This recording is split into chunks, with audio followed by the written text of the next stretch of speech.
అయితే ఇప్పుడు మనకి ఎక్కువగా ఛాన్స్ ఉన్నటువంటిది ఎయిర్ అటాక్. ఎయిర్ అటాక్ అంటే ఏంటంటే ఏదైనా ఒక ప్లేన్ ద్వారా మన మీద లేదు ఒక ఎయిర్ క్రాఫ్ట్ ద్వారా మన మీద అటాక్ చేయొచ్చు. దాని మీద ఏంటంటే దాన్ని ఒక రేడియో యాక్టివ్ మెటీరియల్ కానీ లేదా ఒక రేడియో యాక్టివ్ బాంబుని కానీ మన మీద వేయడానికి ఛాన్స్ ఉంటుంది అనమాట. ఆ టైంలో మనకి సైరన్ అనేది ఎలాగొస్తుందంటే మనకి స్పేస్ షిప్ మనకు ట్రావెల్ అవుతున్నా సరే మన రాడార్లు అనేవి కనిపెడతాయి అన్నమాట.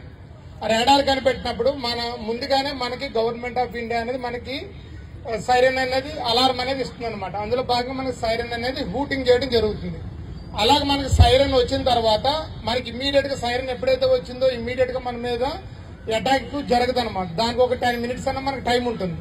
ఈ లోపల మీరు ఏం చేయాలంటే దగ్గరగా ఉన్నటువంటి సేఫెస్ట్ ప్లేస్ కి వెళ్ళిపోవాలి. ఇందాక సార్ చెప్పినట్టుగా మనకి సేఫెస్ట్ ప్లేస్లు ఏంటంటే సెల్లార్స్. ఇప్పుడు మీరు డిఫరెన్స్ తెలుసుకోవాలి సెల్లార్ కి స్టిల్ట్ కి. ఇప్పుడు అపార్ట్మెంట్ లో మనకి కింద వెహికల్స్ అన్ని పెడతారు కదా, అది భూమి మీద కనుక ఉందనుకోండి అది స్టిల్ట్. అలా కాకుండా భూమి లోపల కానీ ఉందనుకోండి, ఇప్పుడు మీరు మన ఎస్ఆర్ఎంటీ మాల్ కొన్ని షాపింగ్ మాల్స్ లో కింద ఉంటాయి, అవి ఏంటంటే అండర్ ద సర్ఫేస్ అనేది కనుక ఉన్నట్టయితే అది సెల్లార్. మీరు అటువంటి సెల్లార్ లోకి వెళ్ళిపోయి ఉండాలి. ఇంకోటి ఏంటంటే మీరు ఒక బిల్డింగ్ లో కనుక ఉన్నట్టయితే బిల్డింగ్ లో ఉన్నప్పుడు ఏం చేయాలంటే మీరు బిల్డింగ్ మధ్యలోకి వెళ్ళిపోవాలి. దట్టు మీరు బిల్డింగ్ మధ్యలోకి వెళ్ళిపోయిన తర్వాత మీరు గుర్తుపెట్టుకోవాల్సింది ఏంటంటే ఏదైతే మనకి విండోస్ ఉన్నాయో విండోస్ కనుక పెద్దగా ఉండి అవి గ్లాస్ కనుక ఉన్నట్టయితే దాన్ని మనం నమ్మకూడదు. దాన్ని మనం ఇల్లు కింద తీసుకోవాలన్నమాట. దాన్ని ఒక బిల్డింగ్ కింద మనం తీసుకోకూడదు. మొత్తం డోర్స్ అన్ని కూడా క్లోజ్ చేసుకుని మనం ఆ విండోస్ కి ఎక్స్పోజ్ కాకుండా మన ఫ్యామిలీ మెంబర్స్ అందరూ కూడా మనం షెల్టర్ తీసుకోవాలి. అలా తీసుకున్నప్పుడు మనకి ఏమవుతుందంటే ఏదైనా ఒక బాంబ్ అటాక్ జరిగినప్పుడు ఆ యొక్క శక్తి అంతా కూడా మన వాల్స్ ని తట్టుకుని ఆగిపోయి మనం సేఫ్ గా ఉంటాం. ఓకేనండి. అలాగే మనం సేఫెస్ట్ ప్లేస్ లోకి వెళ్ళిపోవాలి.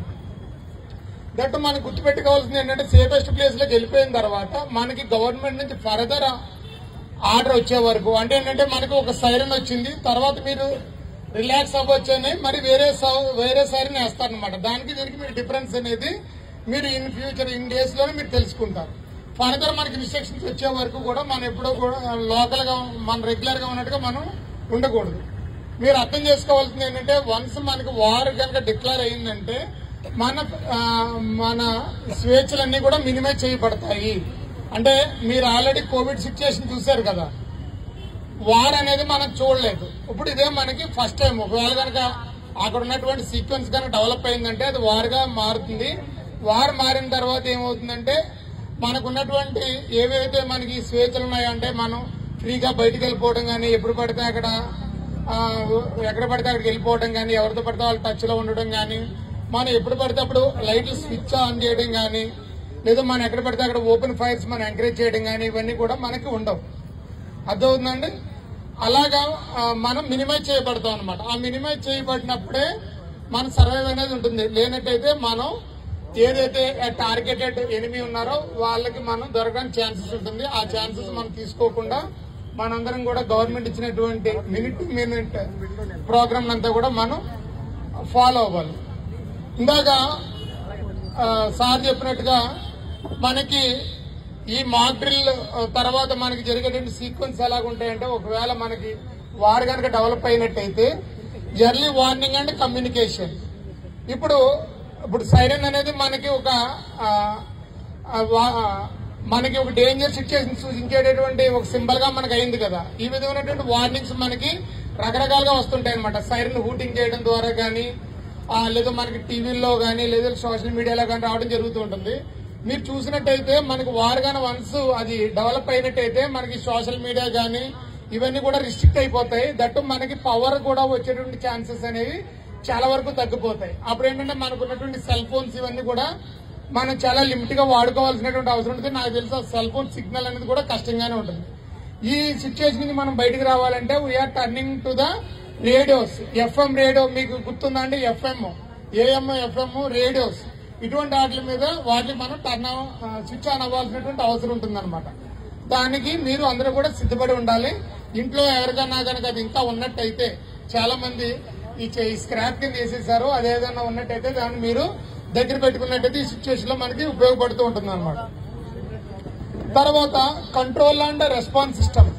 మనందరం కూడా గవర్నమెంట్ అనేది మనందరినీ కూడా కంట్రోల్ చేస్తుంది, అందరినీ కూడా ఒక విధంలోకి తీసుకొస్తూ ఉంటుంది అనమాట.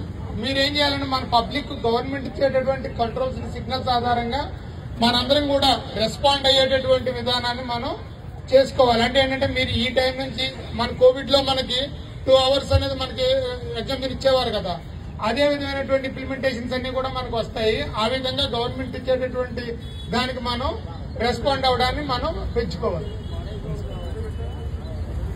తర్వాత ఏంటంటే community training and awareness programs అనేవి మనం అలవాటు చేసుకోవాలన్నమాట. అంటే ఏంటంటే ట్రైనింగ్ ప్రోగ్రామ్స్ అంటే ఏమేమి ఉంటాయంటే అందులో మనం ఫస్ట్ ఎయిడ్ ట్రీట్మెంట్ అనమాట. అంటే ఇప్పుడు వార్ సిచ్యుయేషన్ మనకు వచ్చినప్పుడు ఈ క్యాజువాలిటీస్ ఇవన్నీ కూడా ఎక్కువగా ఉంటూ ఉంటాయి.